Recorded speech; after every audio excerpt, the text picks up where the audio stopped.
that any board members who did not sign in should go to the table, sign in there, and make sure you have your name tag so we all know who you are, since we have a number of new folk here tonight, and we'll be introducing them shortly. So first, I'd like to adopt the agenda by voice vote. All in favor? Aye. All opposed? Abstaining? Okay. That was hard. So first, thanks to Goddard Riverside for hosting us tonight, and for their long history of service to our community in New York City since 1959. In the great tradition of settlement houses, Goddard Riverside has 24 programs, which range from preschool to seniors, from the arts to advocacy, from the homeless to the homebound, and from education to job readiness.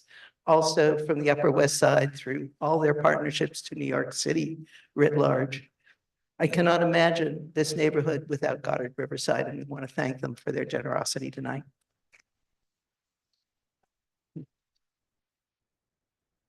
Today, we are welcoming 8 new members to this board. And I want to thank the borough president, Mark Levine, Eric Coelho, and Suwaiba Shabazz, and their whole team there for finalizing these appointments in time for our board meeting tonight. I will read their names and ask them to stand and be recognized. And I think we will get much more detail about them over the coming weeks and months, but at least then you will know the faces and the names. Thank you. So Miriam Alexandroff.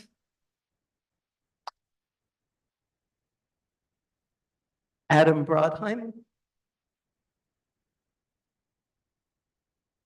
Sarah Carrillo.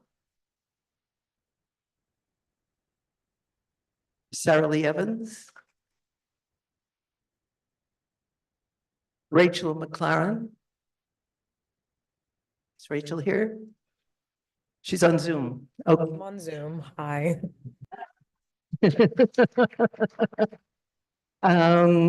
Michael Molinari. Igor. And you can say your last name for me. Thank you. And Daniel Wasserman is on Zoom as well. Hey, everyone.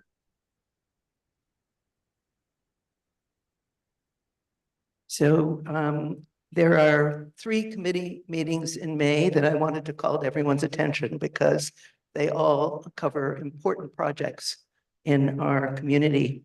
And I urge everyone who's interested in the public and on the board to attend in person or on Zoom. And the details for all of these will be on our website and in our newsletter.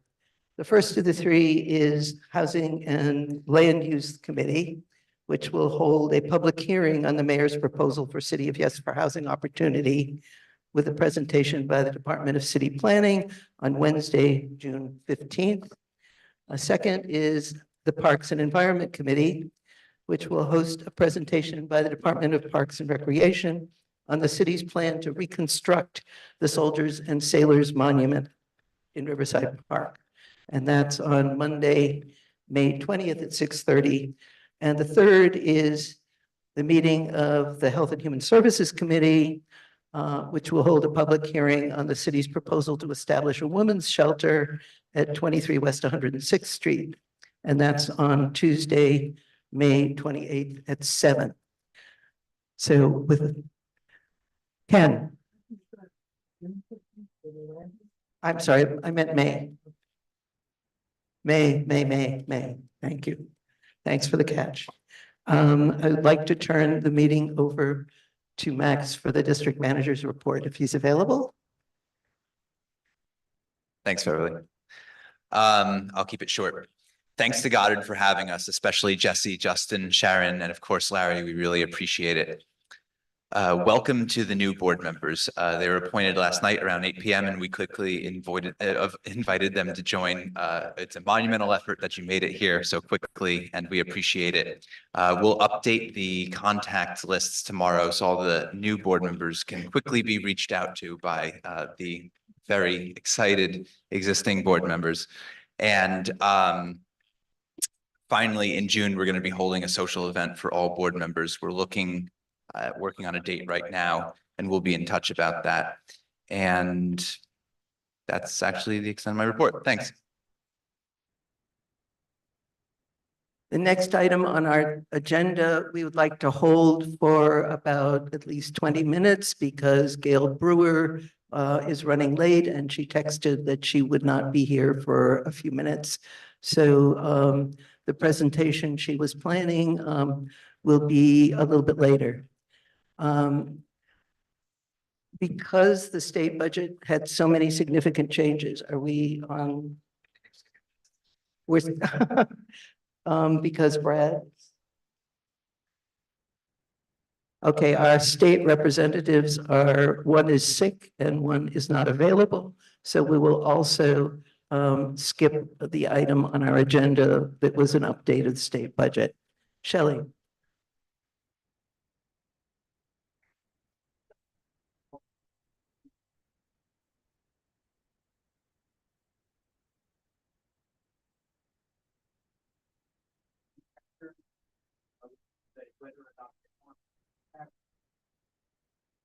As we have a chance to meet with our new members, that's certainly a subject that Max and I will discuss with them and what kind of interests they have. So we make matches where they're desirable that are the best ones for each new member.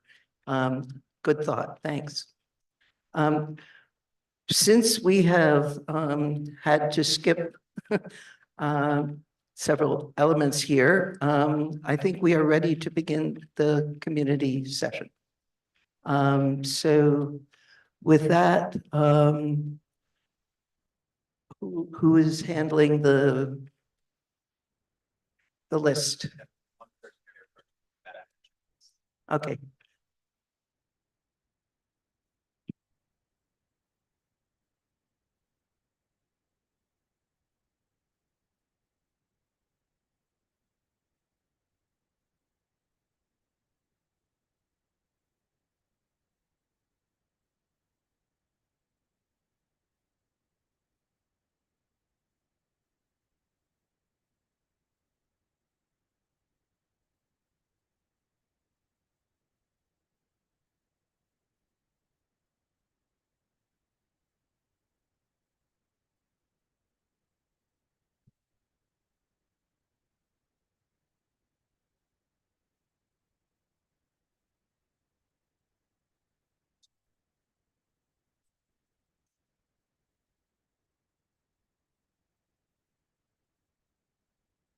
Hello. Hi, everyone. First, we're going to start with Sue Peters.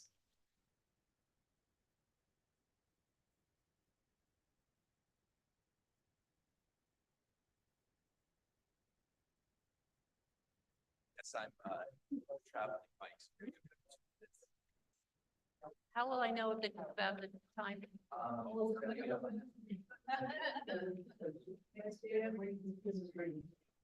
okay.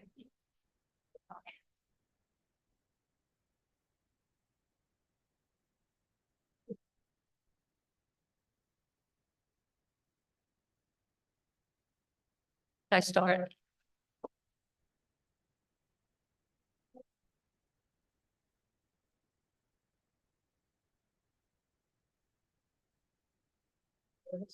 Hi, I'm Sue Peters.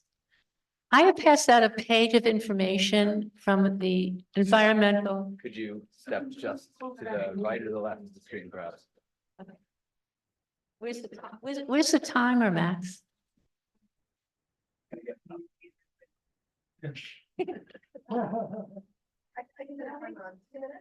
Yeah. Hi, I have passed out a page of information from the Environmental Health Trust.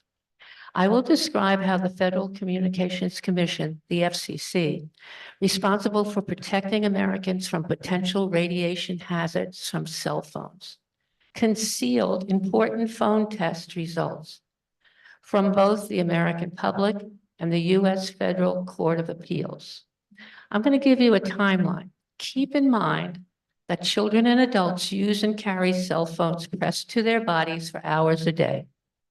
For 6 years, 2013 to 2019, the FCC opened to the public and accepted 11,000 pages of research from the public, all of which proved wireless radiation below the FCC's radiation guideline was harmful to people.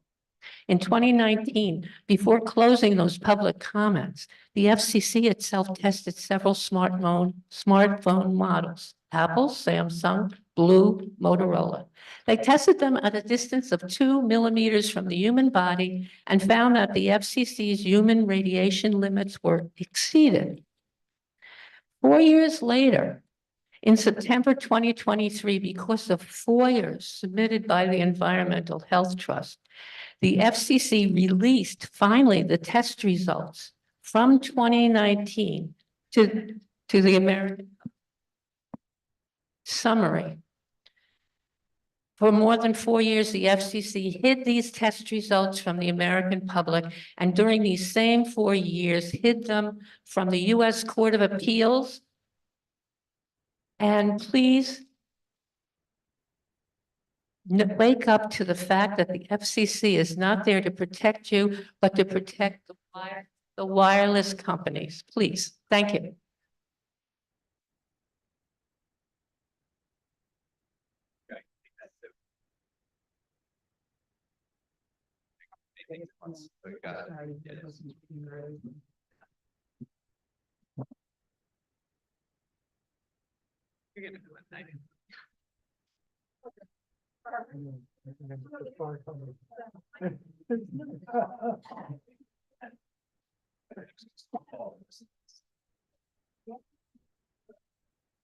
We're not sure from this list who's here, but let's go for Ilan Rabinovich.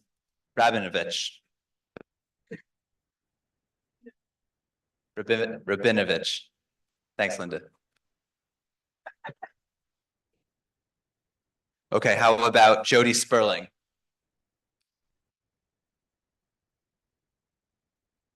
Jennifer Czar. Okay.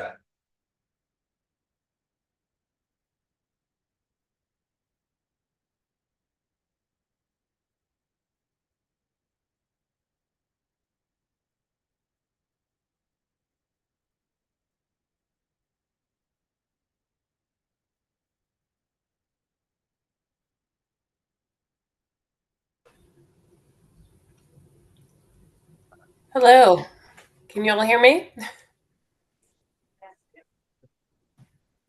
Hi, my name is Jennifer. I work at the St. Agnes branch of the New York Public Library. Thanks for the opportunity to speak this evening. As you all know, we are facing some budget cuts this fiscal year, and we appreciate all your support over the years, and we just wanted to get out there that we are starting our letter writing campaign. You can come to the library, fill out a letter of support, or you can also do that online and just let the city know how important and how vital library services are. And just a brief note about the St. Agnes branch, we're having a book sale tomorrow, 12 to 4. So I hope to see you there, come out and support the library and check out some great books. Thank you.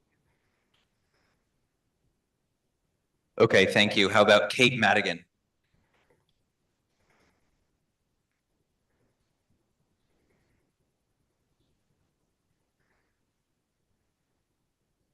Good evening, Community Board 7. My name is Kate Madigan, and I'm the Government Affairs Coordinator at the Public Theater.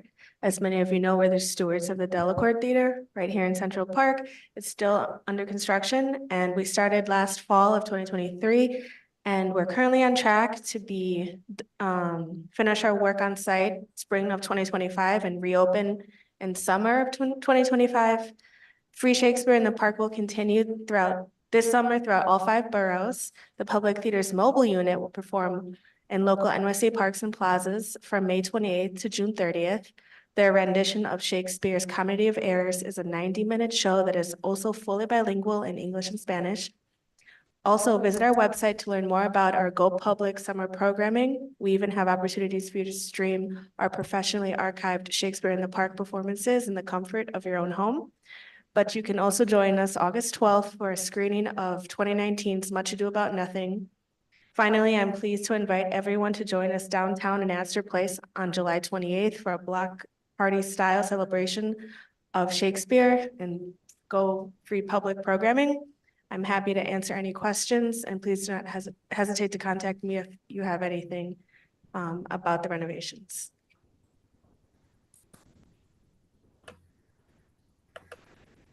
Yes, I will contact your community board chairs and district manager, and I will make sure that is posted publicly. Thank you. One more, Michael A. Gonzalez.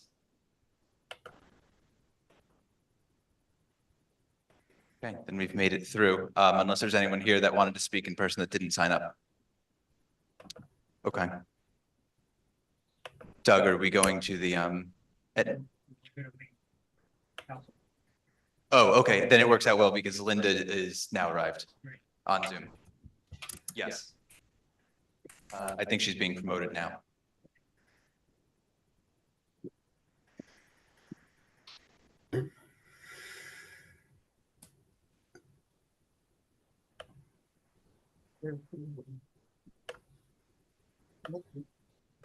Oh, hi.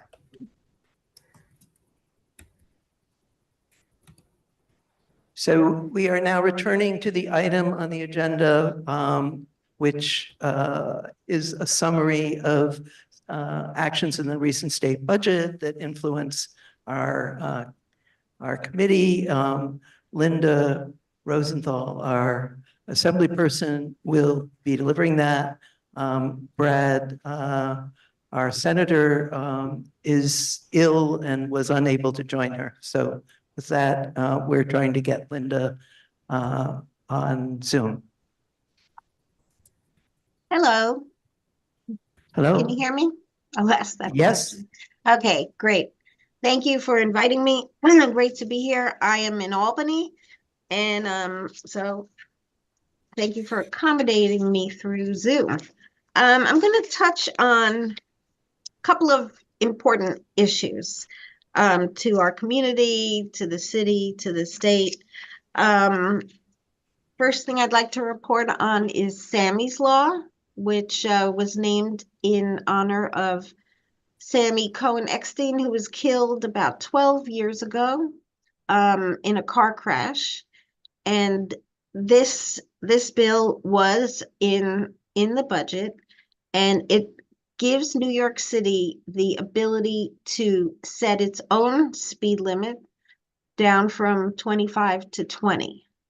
This was a very, very hard fought battle.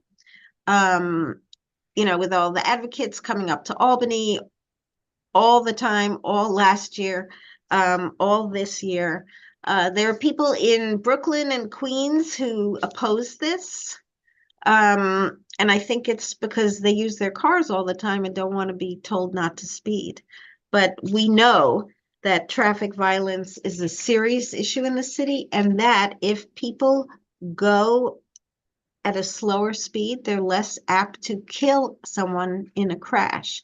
And that's what all this is about. So soon the City Department of Transportation will begin an education campaign as required by law to alert people to the passage of this legislation and the importance of slowing down. Within 60 days, the department will have to present to community boards where the speed limit will be proposed to be lowered by DOT, and present their plan. And the city council also has to vote to allow this. So this was a big victory for so many people who lost loved ones in car crashes, and including on the west side. Cannabis, something that we've all been belly aching about for years. The rollout of the cannabis licenses was botched, and there weren't any guardrails, any rules. And as you know, hundreds and thousands of stores across the state opened up illegally selling cannabis. I started working on this immediately when it started happening, and about $400,000 in penalties were issued by the Manhattan DA's office last summer to these businesses. But to these businesses, it was just the cost of doing business. So, their stuff would be confiscated, and then they'd open up the next day with more illegal cannabis, illegal vapes, because flavored vapes are illegal in New York State, and they would sell them, in the back, under the table. That's a separate illegality. And so we did tackle that problem. I'll give you a brief summary. The Office of Cannabis Management and the City Sheriff's Office now has the power to administratively padlock an illegal cannabis business and provide cities with the ability to pass a local law to allow themselves to do this as well. Previously, only OCM and Department of Taxation and Finance could enforce the cannabis laws. So now New York City has the power to enforce the laws, which means that they should be closing much quicker. They can be padlocked if they sell to minors, operate without a license, commit violent conduct, store or keep unlawful firearms, be in close proximity to schools, houses of worship, or public youth facilities, stock products leading to illness or hospitalization, stock products not tested or labeled according to New York law. So under the law we passed in the budget, a store that refuses an inspection by OCM could be subject to a $4,000 penalty. Prior to this, now we doubled it to $8,000 for the first offense, with increasing penalties on subsequent offenses to $15,000. Removal or mutilation of an order posted on the store by OCM will be a Class B misdemeanor. And landlords that knowingly rent illegal cannabis shops and fail to evict will also be on the hook for illegal sales, facing fines up to $50,000 in New York City. So we're very hopeful that this will fix the problem, and we expect to see stores closing rapidly in the next couple of months. We also did a major housing reboot. One important thing we did is that insurance companies were refusing to insure buildings where the landlord accepted Section 8 vouchers. And this was a spreading practice and really terrible. So we put in the budget that real property insurers will no longer be able to inquire about the source of tenants' income, whether the building contains rent-stabilized units, or whether the owner or tenants receive government housing subsidies. And it also prohibits real property insurers from increasing premium rates or denying coverage for residential buildings based on such information. This was something that was spreading, throughout the insurance industry, and hopefully this stops that practice. But I don't believe this is the end of the story. And stay tuned for how they try to wiggle out of this one.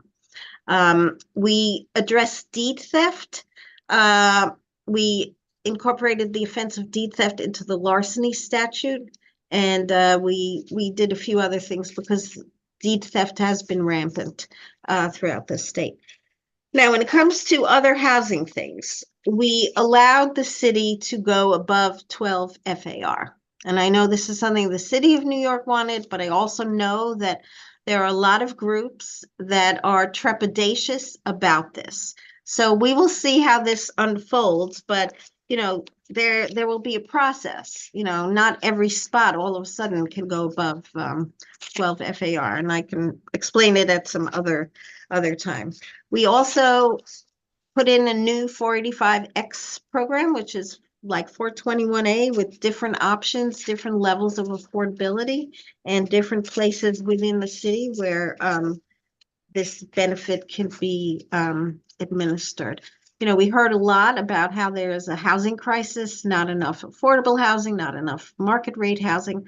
So hopefully this will address some of it. The fact is, however, that building affordable housing is not a developer's responsibility, nor is it something they want. And so we have to figure out other ways to incentivize building of affordable housing. One program that we did establish is called Housing Opportunities for the Future, or Housing Opportunities for the Future, which is modeled on Mitchell-Lama. We put $150 million toward it. HCR will work with localities on vacant land, like state-owned land and other kinds of open spaces, to develop housing that is for home ownership for people who earn below 130% of AMI, and also for rental buildings. So that's another way we are producing more affordable housing. On the tenant side, the good cause was not the way everybody wanted it to go. However, it does confer protections on market rate tenants in New York City under certain circumstances.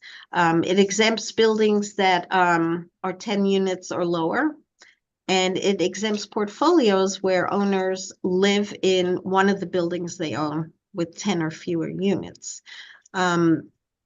It's all sorts of provisions. However, some of my constituents already are going to benefit from this, because the rent cannot be raised higher than 5% plus CPI or 10%, whichever is lower. So I've had constituents with 15, 20, 25% increases that now will not be allowed in the future, because it's above what the law allows. We also have IAI increases. You know, I must say that the real estate industry was at the table. They got a lot of what they wanted. Tenant side got some of what it wanted. We'll see how all of this works in this city, but hopefully we'll see more construction, more affordable housing, more tenant protections, and commercial buildings will be allowed to convert to residential, and there will be a tax credit connected with those who provide affordable housing within those commercial buildings. So that's a quick look at some of what we did in the budget. Thank you very much, Linda. Thanks for having me.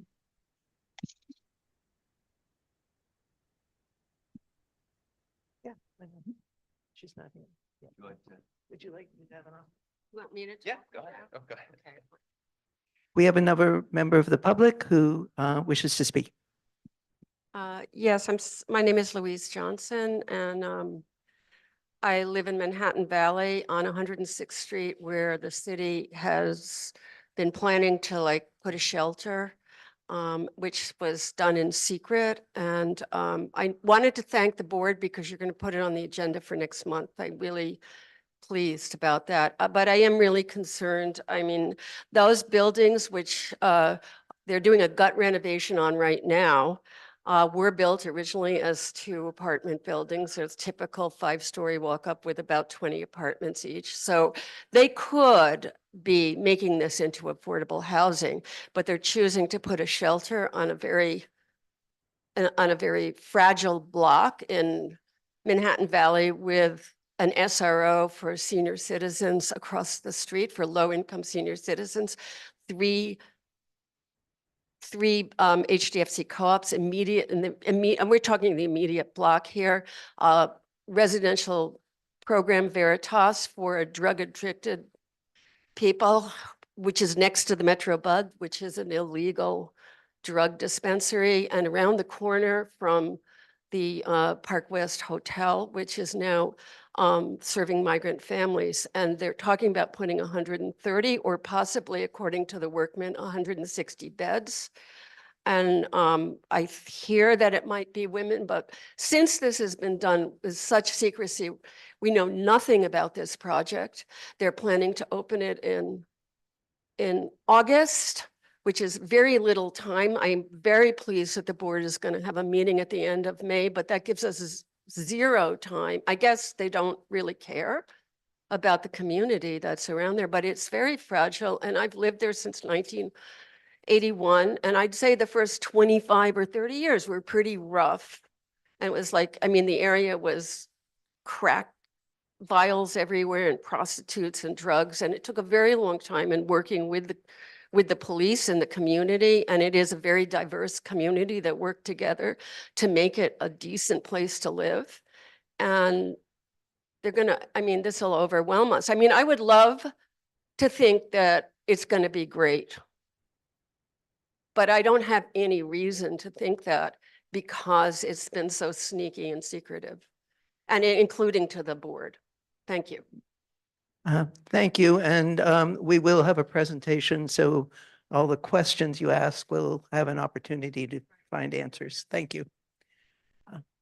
Do we have?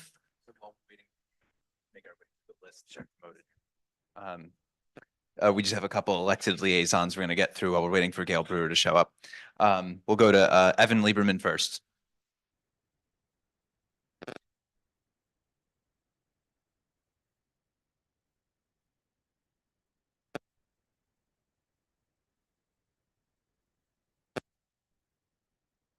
Hey everyone, how's it going? So I'm sorry that Brad couldn't be here to join you, but as Max mentioned, and I think as Beverly mentioned, he's not feeling super well. So I'll try to give a very, very quick update on, I think, what we take to be some of the big accomplishments in the budget. Assemblymember Rosenthal covered a lot, but I think there's, of course, so much packed within this $237 billion budget. So, for instance, I think another big win is Senator Hoylman-Sigal's bill to include extensive or require extensive audits of existing 421A projects was included in the budget, which is, again, a really big win because unfortunately, as we know, many developers failed to comply with the affordability requirements under law. So this would require that there would be audits conducted for these projects. So another huge win is we saw Senator Hoylman-Sigal's bill, the Hate Crimes Modernization Act, be included, which we know would expand the number of offenses eligible to be considered as hate crimes.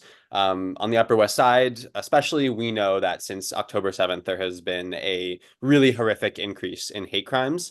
And this bill will really empower district attorneys throughout the state to hold folks accountable for committing those crimes. So, we also fought for additional $35 million in funding to safeguard houses of worship and community centers from, hateful acts and other sorts of violence that these locations have been subject to.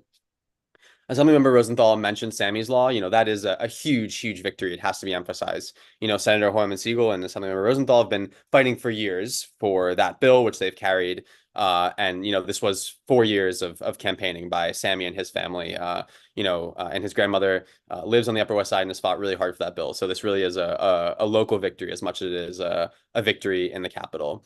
And I guess I'll close with, Senator Hoylman-Sigal's bill to include a first in the nation $90 million payroll tax credit for independent media outlets to retain and hire journalists was also included. So that's really important to ensure that local media is able to thrive and survive as we see conglomerates buy up and close local outlets throughout the country. So, of course, it's a big budget, lots of things included, but I'm sure we can discuss that at a later date. So thanks. Thanks, Evan. Next, we'll go to Shawaiba Shabazz from the Borough President's Office. Hey everyone, this is Sawaiba. Thank you so much. I just want to start with the community board application status. Thank you to everyone who applied or reapplied to serve on Community Board 7. We sent out letters confirming the reappointment for board members the other day and are happy to welcome 8 new members to the board. Congratulations to our returning members and as well as our new members. For those who aren't aware, the Rent Guidelines Board, which is charged with establishing the level of increase or freeze for rent stabilized tenants, left Manhattan out in the citywide meeting schedule. Our office, working together with other elected officials, including Councilmember Keith Powers, wrote to the Rent Guidelines Board to advocate that the borough, that has an incredibly large number of rent-stabilized homes, should have a meeting in Manhattan. And as a result, we are happy to share that the Rent Guidelines Board will be hosting a meeting in Manhattan here on the Upper West Side on June 11th at the New York Society for Ethical Culture. Thank you to all who advocated for this alongside us, and stay tuned for more details. You can also reach out to me if you need more details regarding that. So the budget updates, I feel like other members already echoed to them, but something that I can share, which hasn't been said before. The city will also be able to lower speed limits on some streets below 25 miles per hour, which greatly impacts the survival rate in vehicular-related accidents. Hate crime laws have also been expanded to include a number of new offenses. However, we will continue to advocate and work alongside our state electeds for additional offenses such as graffiti and swatting bomb threats to be included. Bathroom map. As you know, our office has been working hard to address the need for public restrooms in our borough and city. We recently wrote a letter to the MTA to introduce signage to illustrate the location of accessible restrooms in dozens of stations, and Thank you, recorded announcements. Thank you. Appreciate it. And I appreciate how late you worked last night getting those appointments out. Thank you. Next, let's go to Alyssa, who is our new liaison from Councilmember Abreu's office. Hi, good evening. Thank you to Beverly, Max, and the board for welcoming me here tonight. My name is Alyssa. I'm Councilmember Abreu's new Director of Constituent Services. It's a pleasure to be here tonight. I know that I've got limited time, so I'm going to just give a brief rundown on some of what Councilmember Abreu is working on as Chair of Sanitation. In his hearing last week, the council member sounded the alarm on the mayor's sweeping budget cuts, spoke at length with DSNY Commissioner Tisch about enforcing street cleanliness, and called for funding restorations to community composting organizations, litter baskets, and critical cleaning services in the sanitation department. He also heard legislation to clamp down on dog waste and increase the efficiency of trash collection, in addition to discussing Intro 736, which is his own bill, which would pilot the rat birth control program in rat mitigation zones, which we are currently containerizing trash. And I'm sure you all are familiar with this. So this bill is the first piece of legislation of its kind. It's another creative way to kind of work on our rat crisis. And we're thrilled that the bill has been endorsed by Voters for Animal Rights, Lights Out Coalition, and NY Class. On another note about community composting, Councilmember Abreu will be leading a rally to save community composting, as that's a high volume concern that we've received at both of our offices. So the rally is going to be on the steps of City Hall, Monday, May 20th at 9 a.m. And we would love to see a robust turnout for that. And that's all from me for tonight. Have a great rest of your evening. Thank you so much. Next, actually, we're going to quick pause from that segment. I'm going to hand it over to Doug, who's going to hand it over to Gale. Okay, yes, we're going to just go over here. In case, for those of you who don't know me, I'm Doug Kleiman. I'm Vice Chair CB7. I'm a Public Safety Coordinator. And by the way, welcome to all of our new members. Looking forward to getting to know you and working with you. So this is a really happy part of, I'll call our job. We obviously are dealing with a lot of challenges in the city, regionally, and abroad. And this is a moment to say thank you to an esteemed member of our local police department. I'd like to ask the members of the NYPD to please come forward so that we can explain this nice honor that's being bestowed on you. And just real quick, I just want to say, this is Officer Holliday. Absolutely. And of course, our esteemed commanding officer of the 2O, Deputy Inspector Pun Sullivan. We have our members of community affairs behind us here. I just wanted to just say that Officer Holliday, when I first thought I met him, I realized I had met him many, many times before. And at the local community council meetings, every time I would come into the door and leave, his smiling face was always there, always so kind, always so helpful. And then I realized why he looked familiar is that he's been around this neighborhood for a long time. And I just think this is a wonderful opportunity to say thank you and do something nice for you, because you've been doing something so great for us for so many years. And with that, I'll introduce our honorable city council member, Gale Brewer, to bestow the honor upon you. Thank you very much, and I want to read this. Not too many people have been around 38 years, so congratulations. So I'm here to talk about Police Officer Julian Holliday, his retirement after 38 years of stellar service to the city of New York and to all of us, but the community at large. It says, whereas every hour of every day, the men and women of the NYPD work together to enforce our city's laws, keep our neighborhoods safe, and protect 8.6 million New Yorkers. I think more than ever, commanding officer, I know that you're working on it. Whether safeguarding property or the public, these amazing officers commit themselves to their daily duties that necessitate extraordinary risks that few others can fully comprehend. It's a great privilege to pay tribute to such an individual today, and we're all doing it, sir. Born in South Carolina and raised in Washington Heights, Police Officer Julian Holliday graduated from Seward Park High School and earned a degree in political science at Hunter CUNY. Yay! He joined the NYPD in 1985. After training at the police academy, he was assigned to a neighborhood stabilization unit where he policed a 2-5 precinct for 6 months. During that time, he and his partner responded to a building fire. Officer Holliday rescued an individual who had stopped breathing and performed CPR. Through his efforts, the individual began to breathe and made a full recovery. His partner then looked up at him and said, "Hey, we saved a life, Doc." That day, Police Officer Holliday earned the nickname Doc. I love it. In 1986, Police Officer Holliday was transferred to the 2-0 precinct, where he spent 20 years on patrol prior to assuming the role of precinct training officer. He was promoted to the rank of Police Officer Special Assignment in 1998, based on the scope of his training, assignments, and different specialties. After the 9/11 terrorist attack in 2001, which was election day for me, just so you know, Police Officer Holliday spent countless days at the World Trade Center. This amazing individual has constantly worked to improve safety and quality of life for the officers and all fellow New Yorkers, especially at the 2-0.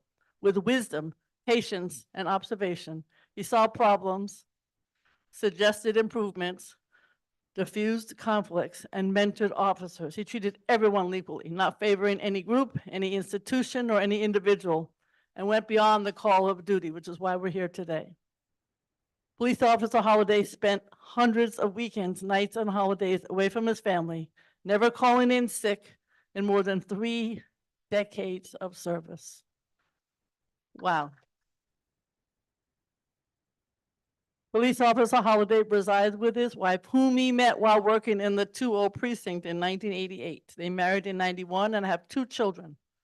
Upon his retirement, Police Officer Holliday can be proud knowing that his legacy in law enforcement will continue to strengthen our city for years to come. And I want to thank Doug for bringing us all together. Be it known that I, Gale Brewer, as a council member of the 6th District, along with everyone here tonight, Community Board 7 and guests, gratefully honor Police Officer Julian Holliday for 38 years of service to the city of New York, to our community, and we wish him continued success and happiness in future endeavors, but we don't believe in retirement. Thank you very much.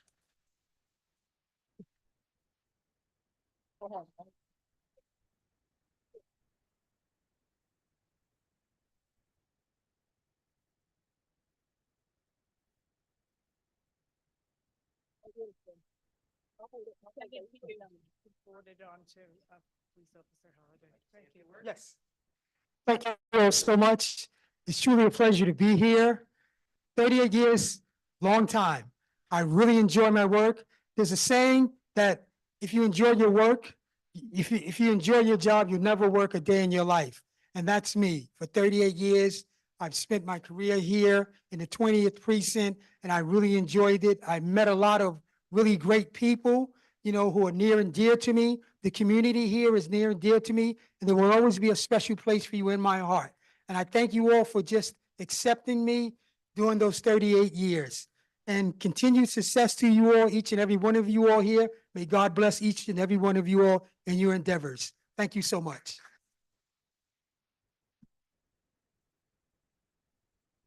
I almost forgot. A member of our community who happens to own some restaurants found out about your retirement and has offered a generous dinner for two at the Russian Tea Room. He happens to be the owner, so I'll connect you, and any lunch or dinner will be on the owner. Thank you so much. Absolutely. Congratulations. Thank you so much. Absolutely. Don't be a stranger with me. Thank you. Thank you. Of course. You're right. Oh, there you go.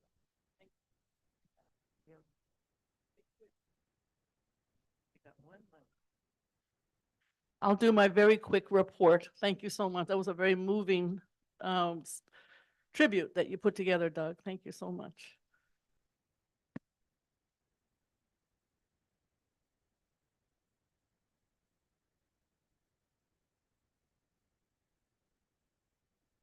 There's just some small things. First of all, you're sick of smoke shops, but my understanding from the mayor is that the sheriff is sealing 20 stores across the 5 boroughs today under the new emergency rules.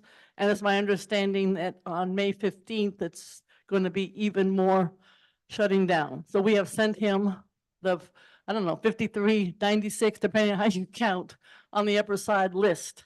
We only have 1 or 2 that have closed. I closed 2, and there have been a couple of others that have closed. We have sent them the entire list. We want them all closed. So that's a good thank you to the state for passing the law. Thank you very, very much. I think you know that we were on the phone today with MTA about 81 and 96th Street, and they're going to put in elevators. Of course, they're going to take away parking spaces when they're doing that. I just want you to know, to be aware, but it's great to have 2 elevators at those locations. I want you also to know that May 13th for the city council is the deadline to submit any names for co-street naming. I think there have been some that have come through here, but that's a deadline for us in the city. So how you want, if you have anybody that's coming along. I want to also mention that Lincoln Square Special District, thank you very much to Beverly and to the land use co-chairs. So as we speak, we have a privately owned space. We have, thanks to you and to Landmarks West, an opportunity to move the Lincoln Square Special District to that location. But we found out this is the entire ABC site. But if we did that, we'd have 0 affordable housing, that there's no ability to have affordable housing under that special district. So I managed to find $20,000 to continue with the objective and ideas from George Janes, who has been hired originally, thanks to Paige and others, by Landmark West. So he has funding. He is doing that work. To the credit of City Planning Commission, they want to work with him because it makes no sense to have, this would be brand new ideas. This would be out of the box. Somebody said, something that's never been done. We have to come up with a plan that works for the owner, works with us, and has affordable housing on site. There will be a hotel. The union wants a hotel, and there will be a hotel. And actually, CUNY is right across the street, Macaulay. And they would like to have some dorms because there are very few dorms for CUNY students. And we want affordable housing. We want everything. So the question is, how do we do it? Because this is the last big piece of land on the Upper West Side that could be available for families and seniors and individuals who need housing. So that's the very much, literally 1 hour ago, up-to-date information about that. I think you probably know we're dealing with the budget. That's the main issue in the City Council. On May 22, we're going to vote on the yes for economic opportunity. Housing has not come up yet. And that's controversial enough. We have your notes that you came, other community boards I've been looking at for Manhattan to see what your suggestions are.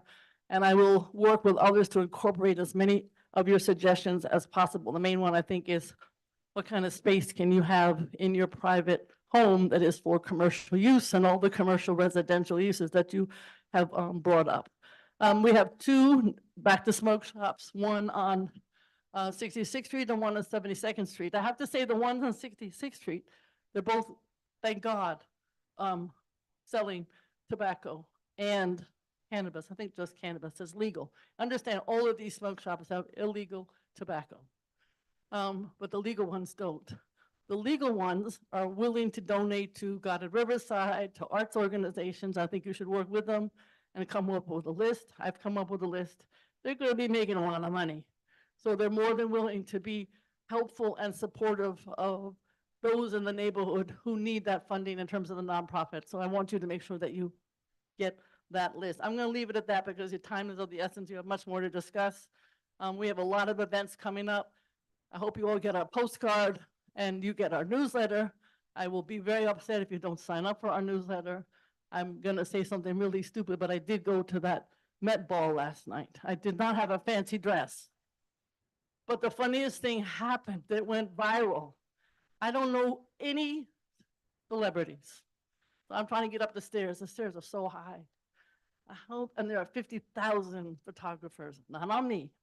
So I got my papers because you have to have all this information to get in. And I had not been before. So I'm walking around with my usual stack of papers. And I guess J-Lo was right beside me. I didn't know her. I don't know what she looks like. So before I know it, there's like 1 million pictures of me and J-Lo, which have now gone viral. Thank you very much.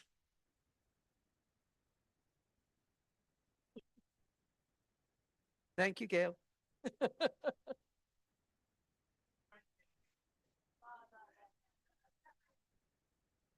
Thank you, Gail. We're just going to get back to, we have a couple more elected liaison reports, and then I'm going to hand it over to Andrew Albert for just one quick minute after that, and then back to the normal segment. So let's go with Keith Prince next.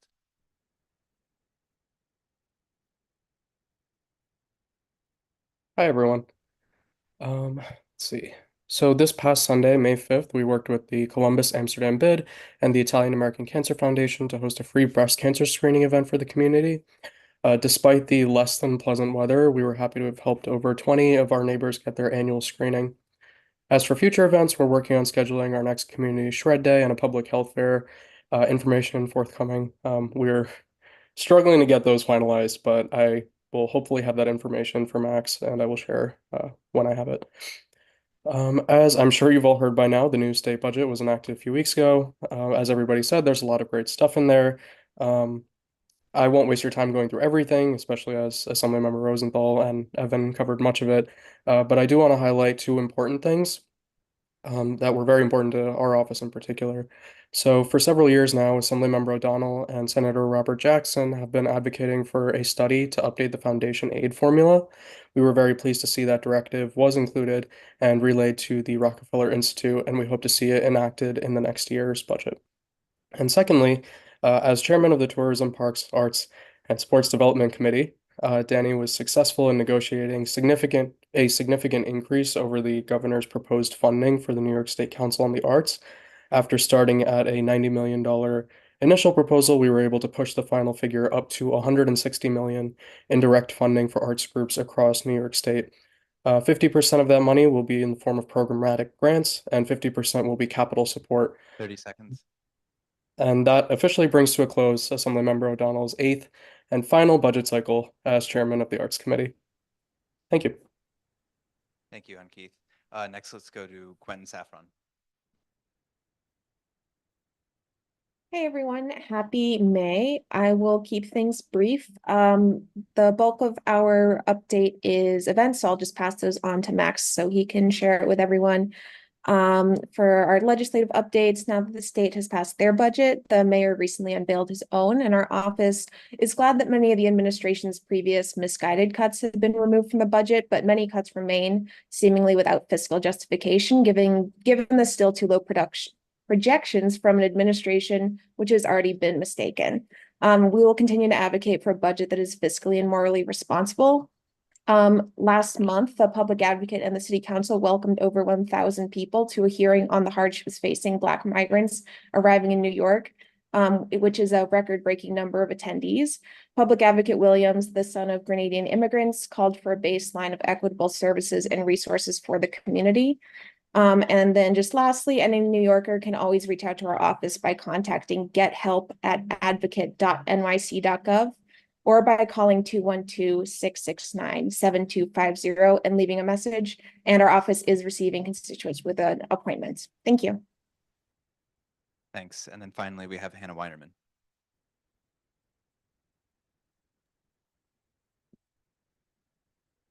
Hi, everyone. I'm Hannah Wiener from Congressman Jerry Nadler's office. Thank you for not making me follow the JLo story. Just a few brief updates. Congressman Nadler, last month, he proudly voted in favor of crucial assistance for our democratic allies, Israel, Ukraine, South Korea, Taiwan, and Japan, as well as vital humanitarian assistance for Gaza and other vulnerable populations. As part of this package, an additional $400 million was secured for the nonprofit security grant program to ensure that nonprofit organizations, which include houses of worship, have the resources necessary to protect themselves from rising threats, including anti-Semitism and Islamophobia. The funding is available for capital and security improvements and training, and the deadline to apply is May 21st. Additionally, as the House is in the middle of its appropriations process for FY25, Congressman Nadler led letters to the appropriation subcommittees requesting funding for various government programs, including HAPWA, Section 8 housing, enforcing EEOC rules, and addressing helicopter noise and safety concerns over the New York metro area. Lastly, as we get ready for the summer travel season, I just wanted to flag that the Biden administration's Department of Transportation announced 2 rules that will benefit airline passengers. The first protects people from surprise junk fees when purchasing a ticket, and the other is that airlines are now required to give passengers automatic cash refunds when owed, so you don't have to track down it anymore. If you have any questions, feel free to contact our office. It's a pleasure to be with you. Take care. Thanks, Hannah. Are you taking questions? I think we have one from Shelley. Sure.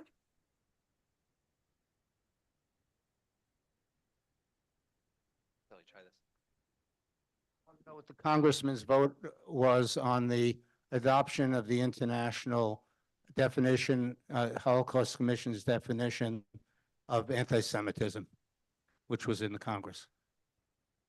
You just want to explain why he led the opposition against it? He's very worried about civil liberties as it pertains to codifying that definition. There's 3 definitions of anti-Semitism. There's specific issues with that language. I think that the person who created it was concerned about whether or not codifying it would infringe upon that First Amendment right. So Jelly, I'm happy to talk to you further offline, but Mr. Nadler's statement is on our website at nadler.house.gov if you want the full press release on that. Okay, I didn't know how he voted, so he. Oh, he voted against it. He led the opposition Okay, against thank it. you. No problem. Thanks. And then I think Andrew Albert just had one quick comment, and then we're done with this segment.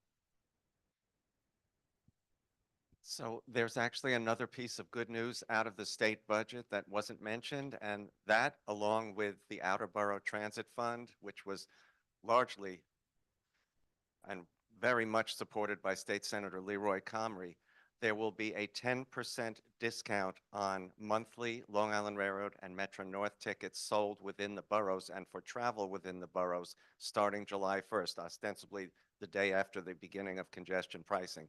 So that will lower the monthly tickets to under $200 if you're going from as far east as Little Neck or as far north as Wakefield to Manhattan, Brooklyn to any of the places on the Long Island Railroad. So that's a piece of good news that wasn't mentioned, but that was largely also helped by the Outer Borough Transit Fund, which has gotten a lot of support from Queens and Bronx elected officials. So just wanted to add that.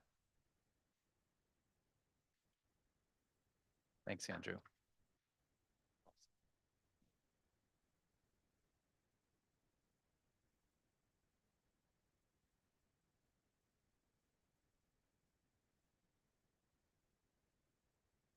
Do a roll call,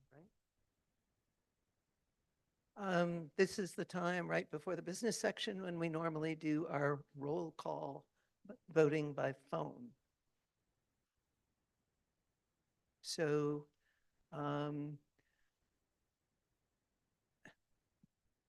Alex and Jesse, are we able to vote by phone for the roll call? For those new members, please just raise your hand and we'll get you registered.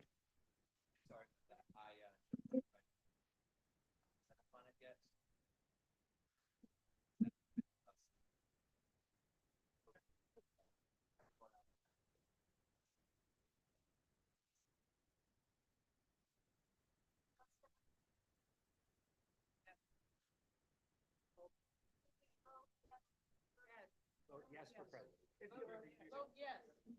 If you, new members, ignore this. We know who you are. We know you're here. We know two people are on the Zoom. Just ignore this. Other members who are here, vote yes for present.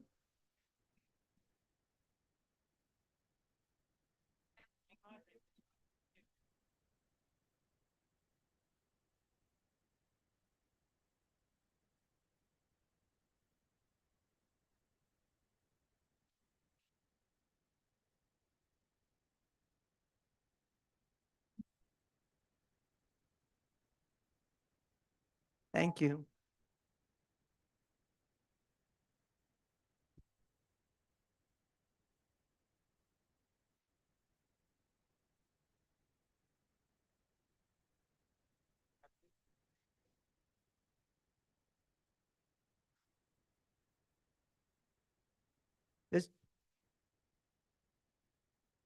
Well, remember, the new members are not voting on the system, so.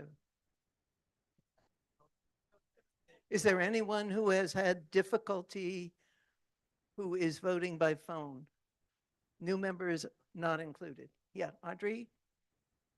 Okay, can somebody help Audrey, please? And we dealt with Blanche. Anyone else have troubles?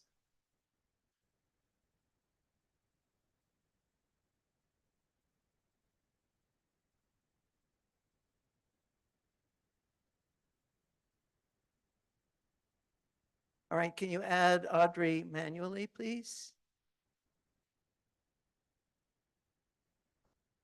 Paige will add you manually.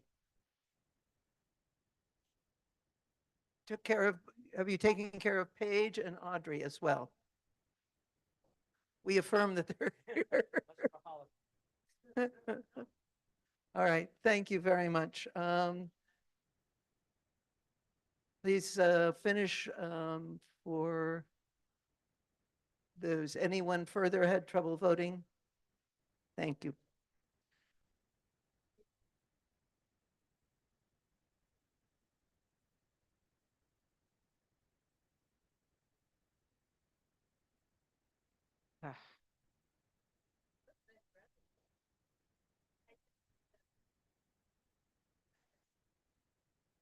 No, it's just. Okay, we'll close the vote down. Along with the ads that are manual, we'll take care of putting those in. So we are now entering the business session. The first resolution is one that came out of the steering committee. I will present it. As many of you know, the rules that were finalized for street dining provide very, very little time for our board or any board in the city to review the applications. So what we have discussed at some length was how do we manage to ensure that we have an opportunity to review before DOT decides that essentially our view is moot and proceeds with the application regardless of, because it's met the 30-day clock in one instance for street dining or the 40-day clock for sidewalk cafes. What we've decided is to do something as an interim solution. Many of us attended a webinar held by DOT in March where they laid out in very great detail their process. And it appears that we can get applications anytime now. In fact, we have received one for our district that will be before the BCI committee tomorrow. What we would like to do is to pass an interim resolution that's very brief and that was in your packet, and I'll read it because it's very, very short. In order to allow time for the transportation and BCI committees to jointly develop a viable process for evaluating applications under the new Dining Out NYC regulations, while ensuring that no applications in the meantime are neglected. Therefore, be it resolved that Community Board 7 Manhattan assigns any such applications that are submitted on or before June 1st, 2024 to a joint meeting of the BCI committee and transportation committees to review and bring to a vote. In the event that there is no full board meeting within the time window allowed by the DOT, the committee vote will then be deemed to be the official response of CB7 and entered into the DOT Dining Out portal by the office staff. So essentially, this is an interim measure to get us past the next month, while the committee has more time to come up with a solution for a longer term. And it permits the one pending application and any others that we receive before June 1st to be heard by committee, and that can be representative of a CB7 position. First, I think we have a couple of questions. Ken?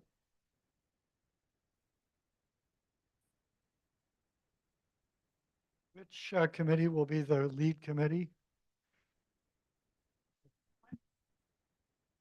The joint committee is meeting tomorrow. It's BCI joint with transportation. Going forward, that is what the joint committee meeting tomorrow will determine. Okay?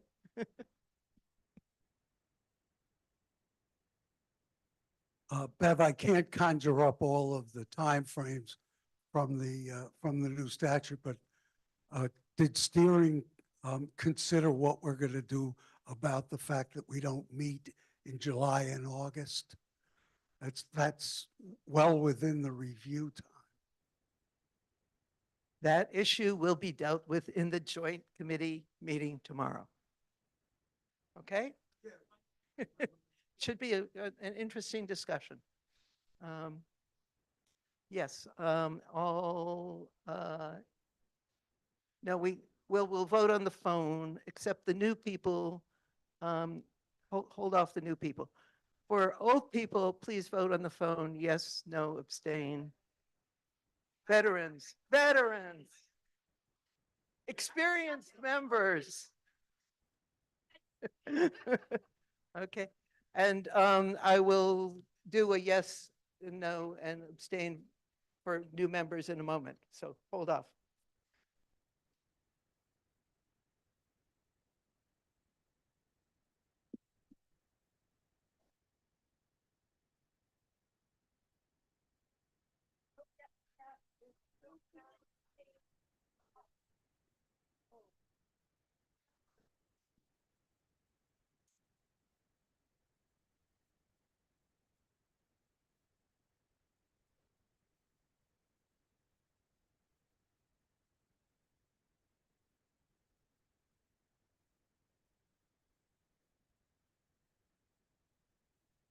Okay, now let's do the new members now, okay? They can't vote on the phone, right? All right, let's finish the experienced members first. All right.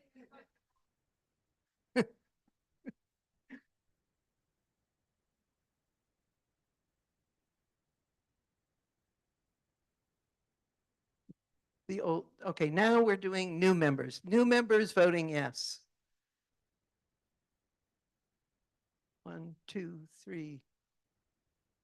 And are there anyone online who is voting and raising a virtual hand? Okay. 4. 2. So 2 online and 1, 2, 3, 4.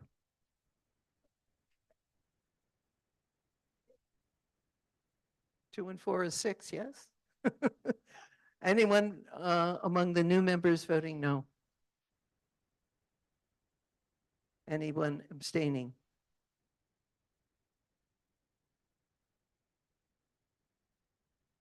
Okay.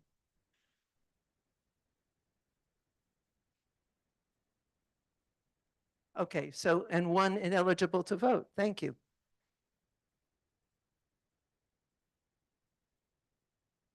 Okay.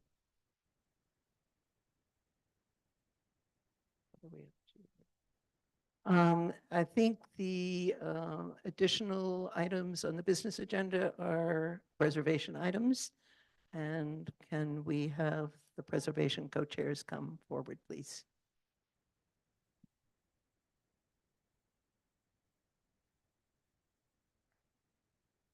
Ken has graciously written and is going to present all the resolutions because I didn't really think I'd be back by tonight. So take it away.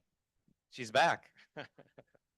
Yeah, I'm gonna do it from over here because hopefully we'll have some pictures, some pretty pictures for you to look at.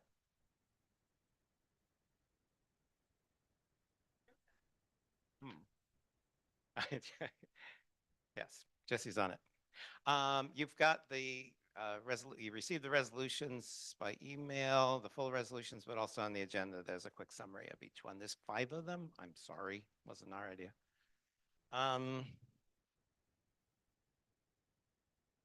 There we go. Okay, the first one concerns 1000 Fifth Avenue, which, as you may know, is the Metropolitan Museum of Art. We are looking at roof replacements, roof and skylight replacements on a small sliver, basically this wing and that wing to the south of the Great Hall, up on top. So here's a better way of looking at it. There's the majestic entrance. In brief, what they are proposing to do is to replace, hold on, come down, replace this in kind, wing D will look just like it does. And this wing here will has a skylight on it, which you can't quite see in that picture, a small skylight, which will be replaced with a standing seam roof. I'm on a standing seam roof. So let's look at the next picture. Okay, so if you look sharp here, you can see the before and after. This is the existing on the top there. And so in this rendering, you can see the skylight up here there. It's going to, in the end, match the its friend on the other side, on the north side of the Great Hall, with the same exact standing seam roof. And here you have a little bit better picture of what it is now, sort of, and there what it's going to look like when the roof replacement happens and the skylight goes away. This is over the Cypriot Gallery and the Ancient Near East Gallery. Any questions on that? Yeah, Shelley? Yes. Oh, yeah. Yes. They usually do when it concerns something on that, you know. However, Fifth Avenue is the divider of East and West, so I figure like we own. Yes, yes, I'm sure they will. They're just trying to make us feel special. And we are. Okay, so that's basically it. It's all, you know, both sides are going to look like the E-wing on that side, which you can see from across the street. Okay, all right. Sounds good to me. All right, so vote yes if you think this is a fine idea. That's resolution number 2.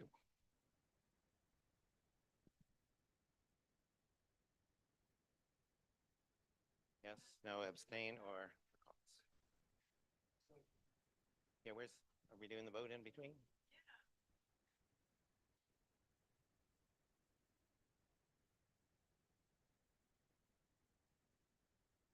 Can we do the voting in between each resolution?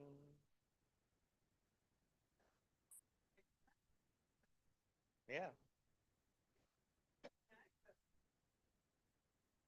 Okay, makes it a little bit more complicated, but I think we need to do it that way.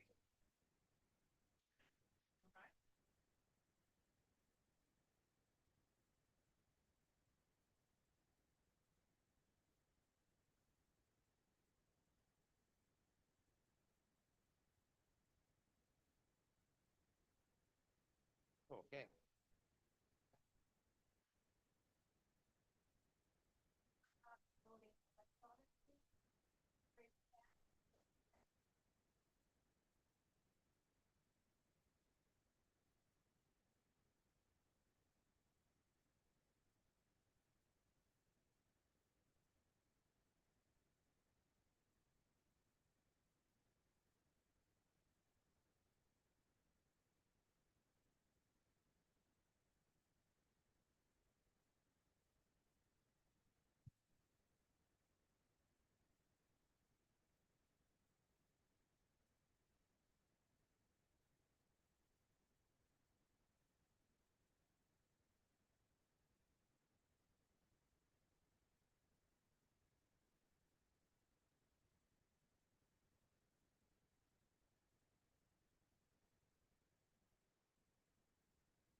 Thank you.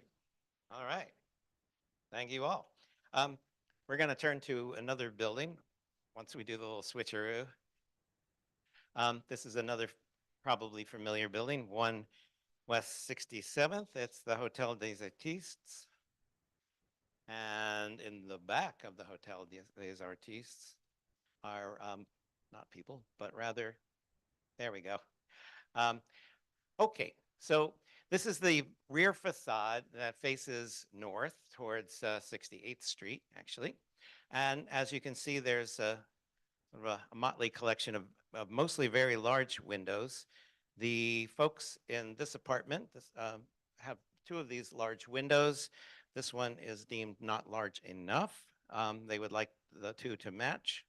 And so they are proposing an extension of 22 inches. The sill will be kept, the same sill, but it will be lowered to match its friend on the left. And then there's some adjustment in the fenestration above that, which once you drink in that image, you can look at the next, and that will show you how the dimensions are going to change. Okay, this is the existing over there and the enlarged window there, because a 14-foot high window is just not big enough. So, yeah. Yes. It is visible to some degree between buildings on 68th Street. Yeah. We good? Okay. It's time for the switcheroo to the voting.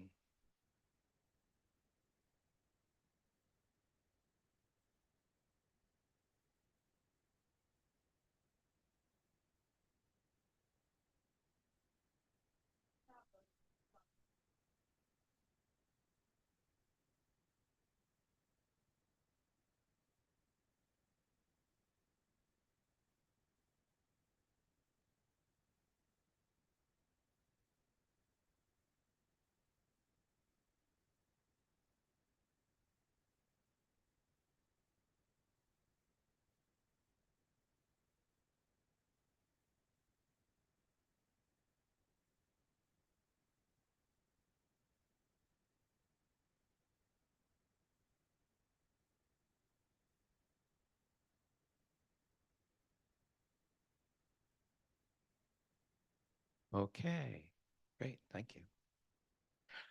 Ready to move on. Our next building is on West 76th Street, almost to Riverside. Just scroll up a little bit, 327 West 76th. This is probably the most helpful picture. Very beautiful townhouse on the north side of 76th Street. This places it within the historic district.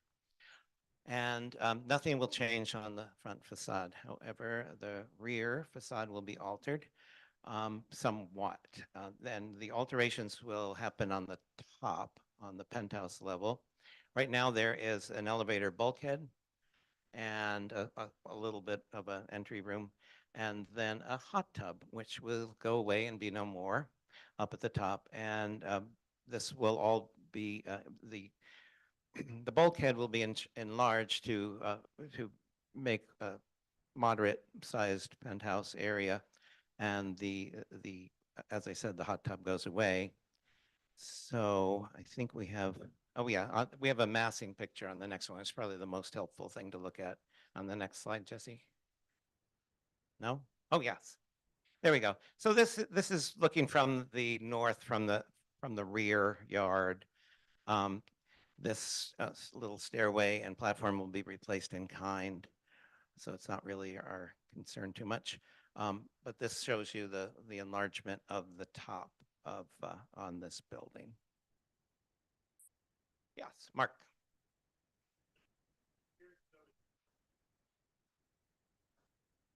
Yes, that is true. This will be reclad.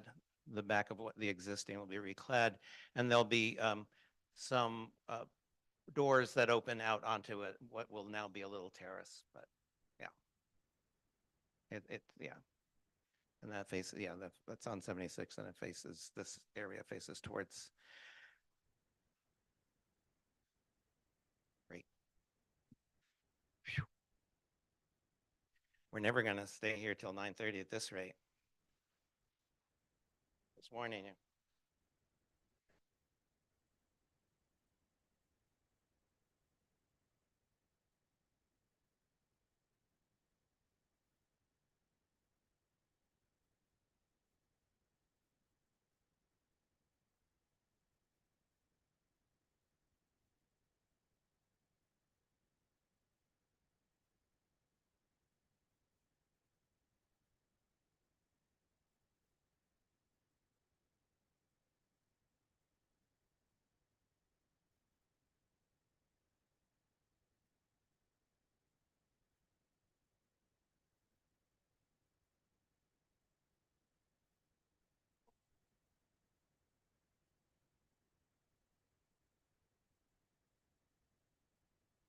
Okay, great.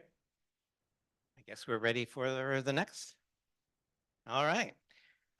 This concerns the 230 Central Park West, the Bolivar. And it's on the, obviously on the corner of Central Park West and 83rd. It's a window replacement. There's no window plan for the building. However, all the windows were replaced in about 1980, maybe not for the better. And so they are all of this sort of side-by-side fenestration. All the windows that concern us tonight are on the top floor, on the, what does it say, 15th floor of a, or 16th floor of a 15-story building.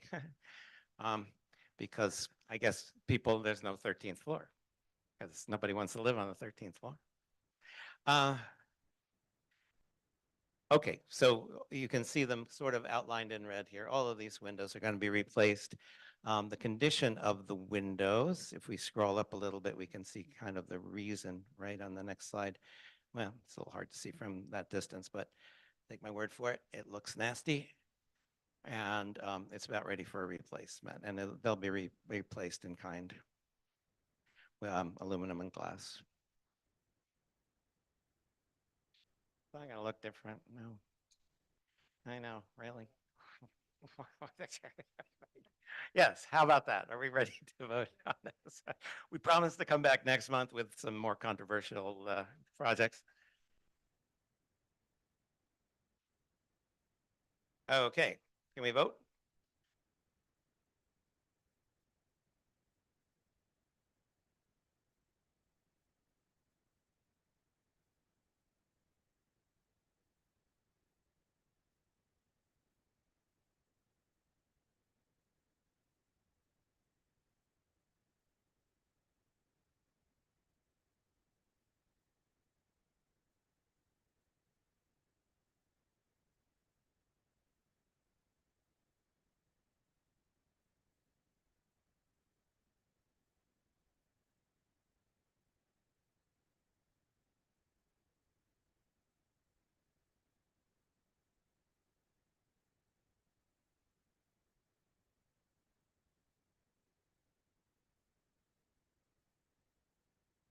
Okay, you're set.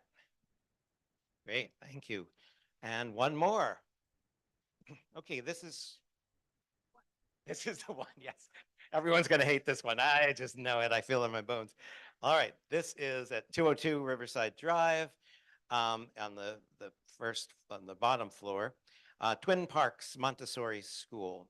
They would very much like to install a small flagpole and banner outside of their entrance here on I think it's really on 93rd Street, right?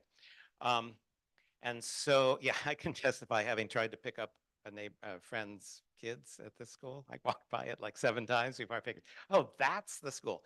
Anyway, so I guess I can see the reason for it, having a little banner out there.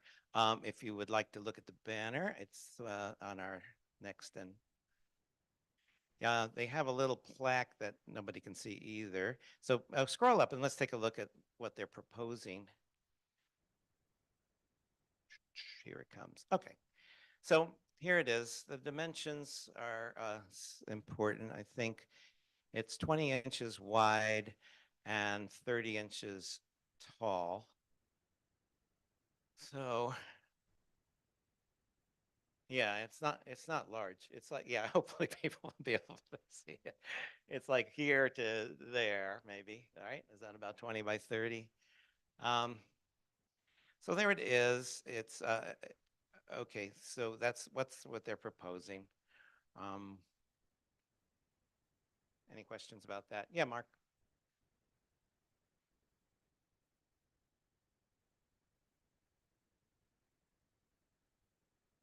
Yeah, it sticks out like a blade, and they're proposing. Yeah, scroll back up to. I think it's on the the limestone on right above there. They thought about putting it below, and it didn't show. Into the in between the limestone. Yeah, yeah. On the side street, correct? Yeah.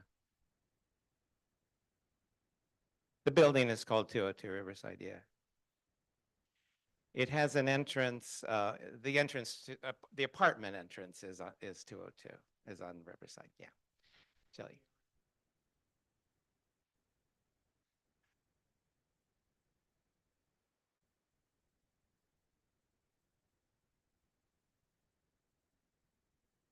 Okay. We'll take that as a speech in favor. Okay. All right then. Okay. All right. So let's vote on this one.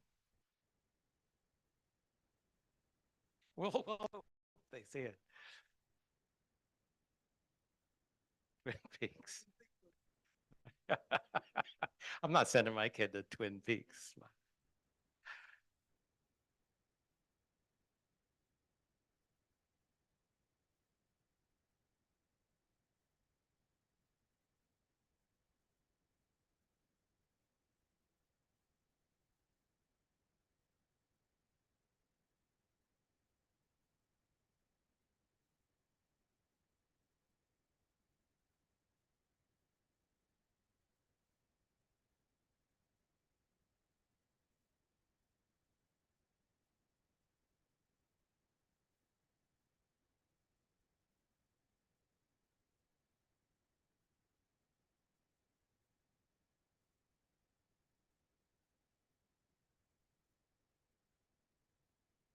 Okay.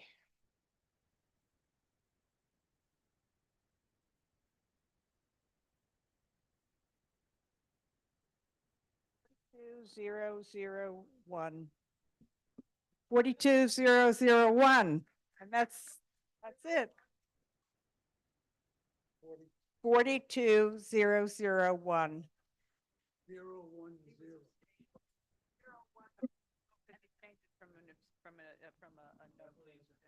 Keep this up, or we're gonna be fired. 42010. Thank you. I think we should give a big hand of applause to Burbank.